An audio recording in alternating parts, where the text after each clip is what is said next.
बिस्मिल्लाहिर्रहमानिर्रहीम। अस्सलाम वालेकुम। मैं हूं साइमा। तो मुहर्रम की मुनासबत से आज फिर एक रेसिपी लेकर आई हूं जो कि बहुत ही आसान है बनाने में और खाने में बहुत ही मज़ेदार है और एनर्जेटिक है। बच्चों को भी एनर्जी देगी और आपको भी।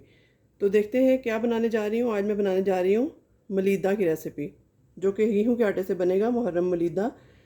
तो बहुत ही आसान है। देखिए, इसके लिए जो घर में आटा हम गूंदते हैं हमेशा, उसमें ही थोड़ा सा ऑयल या घी आप डाल लें और नमक डाल लें तो बेस्ट रहेगा। इसके लिए कोई ख़ास आटा गूंदने की ज़रूरत नहीं है और ना ही बहुत सख्त और ना ही बहुत नरम गूंदना चाहिए। तो यहाँ मैंने आटा ले लिया है और सूखा आटा थोड़ा खुश्के के लिए ले लिया है। और यहाँ पर मेरे पास पिस्ता और बादाम हैं, किशमिश भी डालूँगी और 2 से 3 इलायचियाँ इसमें मैंने डाल दी हैं। और अब देखना है कि प्रोसेस क्या है इसका। तो सबसे पहले हम रोटी बनाने की तैयारी करते हैं। तो यहाँ पर देखिए, मैं रोटी बनाने की तैयारी करती हूँ। यहाँ सूखा आटा मैंने ले लिया है, इसको साइड पे उठा लेते हैं ताकि हमारी स्पेस बन जाए। तो बड़े बड़े साइज़ की रोटी हम बनाएंगे, मोटी सी रोटी, बल्कि 2 रोटियां हम तैयार करेंगे। इस साइज़ में पेड़ा लेंगे, इस तरह से आपके सामने मैं बना रही हूँ। ये देखिए, एक पेड़ा ये आ गया। इसको रखते हैं। इसको बिल्कुल सिंपल सी रोटी हमने बनानी है, अभी इसमें कोई चीज़ ऐड नहीं करेंगे। ये मुहर्रम की स्पेशल रेसिपी है, आप भी ज़रूर बनाएं। न्याज में दें या बच्चों को दें, वैसे भी आप बना सकते हैं। तो चलिए, ये एक और बड़े साइज़ का पेड़ा हमने तैयार कर लिया है।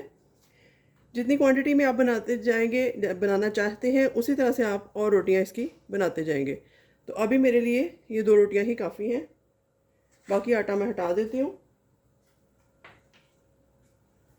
तो इसको हम बेल लेते हैं बिल्कुल सिंपल रोटी की तरह, और मोटी रोटी ही हम बेलेंगे अभी, क्योंकि इसमें हम घी लगाएंगे, फिर ही हमारा मलीदा जो है वो खस्ता होगा। दोनों को इकट्ठा ही बेल लेती हूँ मैं इस तरीके से। ये देखिए, इस तरीके से।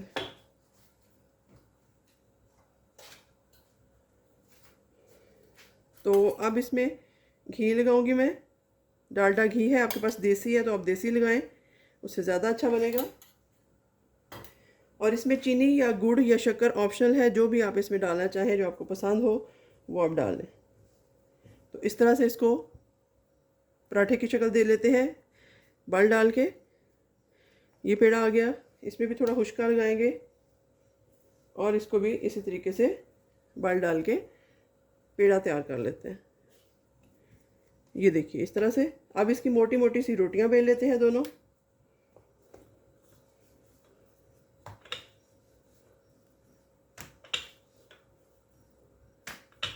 ये देखिए, इतनी मोटी रोटी बेलेंगे। मैं आपको इसकी मोटाई दिखाती हूँ। तवा हमारा गर्म हो चुका है और इसको जब हम पीसेंगे तो जितना गर्म होगा उतना ही आपका अच्छा मलीदा बनेगा, जितनी गर्म रोटी होगी। तो आपने देखा, ये रोटी काफ़ी मोटी है, मैंने बेली, खुद ही मोटी बेली है, क्योंकि इसका मलीदा अच्छा बनता है। ये देखिए, आपको इसकी मोटाई मैं चेक करा दूँ। ये देखिए, इस तरह से। तो अब चलते हैं चूल्हे की तरफ। तो यहाँ तवा गरम है, इस पर रोटी डाल देती हूँ। बहुत रफ़ सी रोटी बनाई है मैंने, क्योंकि इसने मैश ही होना है और इसका मलीदा ही एट द एंड बनना है, इसलिए गुलाई की ज़रूरत नहीं है इसमें।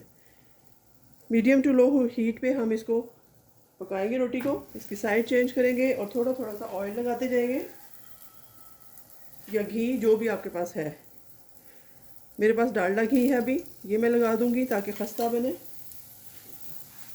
और इसको हल्का हल्का हम चिमटे की मदद से घुमाते जाएंगे। ये देखिए, इस तरीके से। साइड चेंज करके देखते हैं। रोटी जो है वो अभी से टूट रही है, काफ़ी खस्ता बन रही है। इस तरीके से। तो इस दोनों रोटियों को मैं तैयार कर लेती हूँ, फिर देखते हैं नेक्स्ट क्या करना है। तो यहाँ मैं ये रोटी उतार लेती हूँ प्लेट में और दूसरी को डाल देती हूँ ऊपर। ये भी काफ़ी मोटी बेली है, इसको भी जैसी भी ये बने टेढ़ी मेढ़ी कबूल है। तो इसको भी एक पराठे की शक्ल में हम तैयार कर लेते हैं। उसके बाद देखते हैं नेक्स्ट क्या करना है। तो यहाँ मैंने एक देगची रख दी है प्यारी सी, और इसमें 1 चम्मच ऑयल डाल दिया है। अब हम अपने नट्स इसमें रोस्ट करते हैं। ये देखिए, मेरे पास पिस्ता, बादाम और छोटी इलायची है, ये डाल दूंगी मैं। और तो इसको हम रोस्ट कर लेते हैं 1 मिनट के करीब सारी चीज़ों को। उसके बाद इनको क्रश करेंगे मोटा मोटा सा, और बाद में किशमिश ये मेरे पास है वो ऐड कर देंगे। तो यहाँ पर मैंने चॉपर में डाल दिए हैं जो पिस्ते बादाम थे, जो नट्स थे, उनको मैं चॉप कर लेती हूँ इस तरीके से। तो यहाँ पर साथ ही एक प्लेट रखी है प्यारी सी, इसमें डाल देते हैं हम, मिक्सिंग इसमें करेंगे। ये देखिए जी, इस तरीके से मैंने इसमें डाल दिए सारे नट्स, बहुत ही मज़ेदार किस्म के। और इसके साथ इसमें मैं किशमिश भी ऐड करूँगी जो मैंने आपको बताया था स्टार्ट में। ये जी इसमें किशमिश डाल दी, इससे और ये फ्लेवरफुल बनेगी और मज़ेदार बनेगी। इलायची की मज़ेदार से खुशबू भी आ रही है इसमें।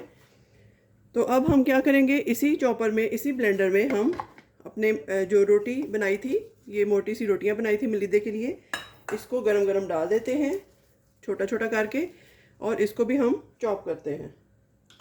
चूरी की स्टाइल में हम इसको चॉप करेंगे। तो चलें ये चॉप करके मैं आपको दिखाती हूँ। ये देखिए यहाँ माशाल्लाह से कितनी प्यारी ये रोटी इक्वली चॉप हो गई है, बहुत सॉफ्ट है और बहुत एनर्जेटिक है। ये भी प्लेट में डाल देती हूँ मैं। इसी तरह से हम बाकी भी कर लेते हैं और बाकी का प्रोसेस करते हैं स्टार्ट। तो यहाँ पर देखिए जी, मलीदे की सारी चीज़ें तैयार हैं।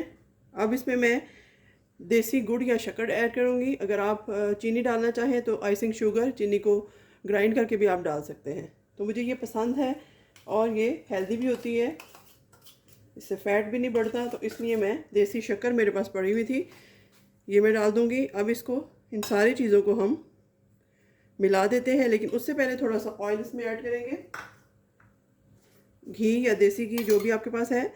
वैसे तो हम पहले डाल चुके हैं, लेकिन थोड़ा सा इसकी चमक के लिए मैं ऐड कर रही हूँ।